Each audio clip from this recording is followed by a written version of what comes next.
Hi all, AC Don here again, and welcome to part 3 of the torch build. This is the final part, so I won't keep you long. Let's get straight into it. Now in this case, before we put it in, you've guessed it, we'll just give it a little clean to make sure the terminals are in perfect condition to pass plenty of current. Again, around the rim, so if there's any corrosion on that, then it's been removed. And you've guessed it, just a little wetting, and I mean very small, on the bottom to stop it corroding. And we get that, and we pop your upgrade straight in. We got our collar on the end and screw that in. And what you don't want to do at this point is smear any grease or any Vaseline onto the end of that bulb, so we'll give that a little wipe just to make sure. There we go. Nip that down and she's ready to go. So what we can do now is get our batteries. Now, if you've got batteries that have been sat around a while, or they've been used like rechargeable ones, it's always a good idea to do the same with your batteries. So that's just clean the faces up of the terminals with that pencil. You'll be surprised at the difference that makes. Again, the back, give it a good scratch across there. You'll be surprised how that will restore the connectivity of those cells. And again, I just see that just wet, tiny amount back to stop it corroding. And again, on the front, it's only a smear, it's just what's on my finger. There's no great lumps of it. And you do that on all the batteries that you fit into your torch. So if it's 6 cell, do it to all 6 cells. In this case, it's only 2, so I'll just clean them up. And the back.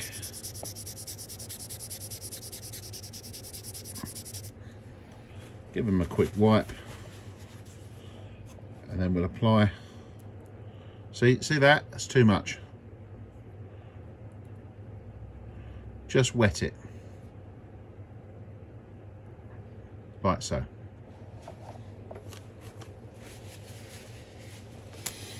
And we can fit our torches in. Sorry, our batteries in. Slide them in gently. Take our end cap, put that in.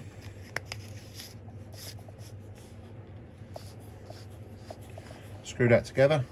And now we should have a functioning torch. So let's switch it on. And wow, there we go. High power output. And not only that, if we bang that torch, we've got no flicking. We move the switch. There's no flicking as you move the switch because it's all nice and clean, nice and bright. Excellent. So we'll finish off the upgrade on this one in the servicing. And we'll clean the end, clean the O-ring, clean the inside of that, clean the O-ring, and we'll also replace the glass. And I'll do the cleaning off camera. So, with all that nice and clean, put it all back together, and you've guessed it, a little bit more Vaseline.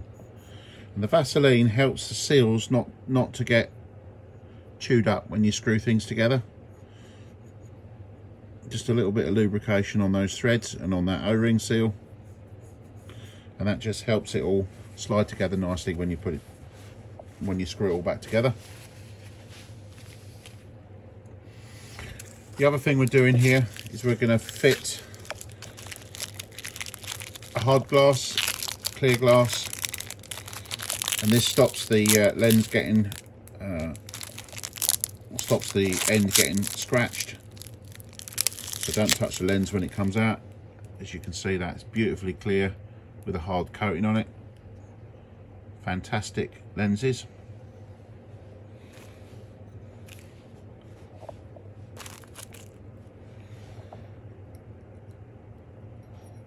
With our clean O-ring, put that back in.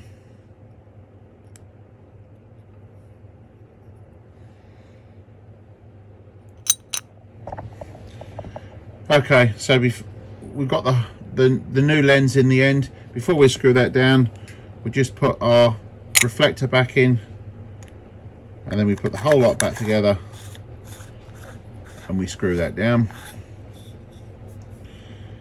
and that makes sure our lens is pushed up to the end. Any excess Vaseline can be wiped off, and away we go. And before we put the end on, it's the same process. A little bit of Vaseline on the threads, so it gives it that nice bit of lubrication, and then the same on the O-ring on the outside.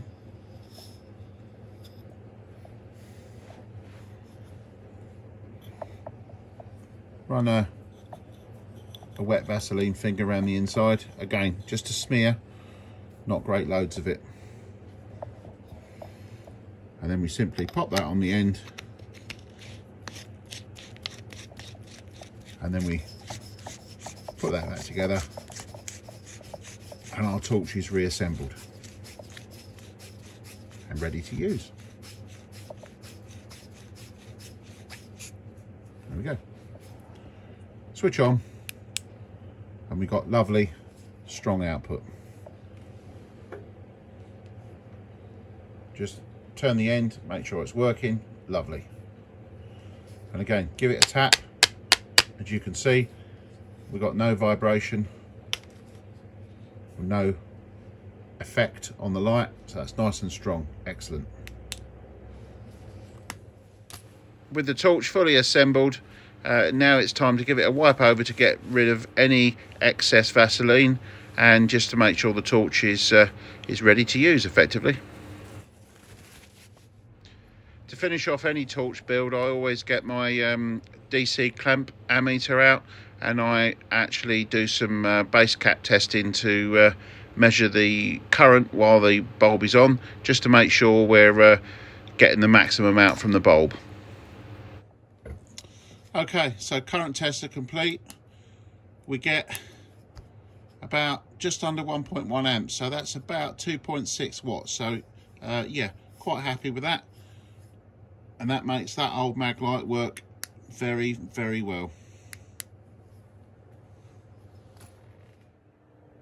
Okay, I hope you like that series on how I prepare my Maglite torches, or any torch for that matter, to make sure it actually works properly.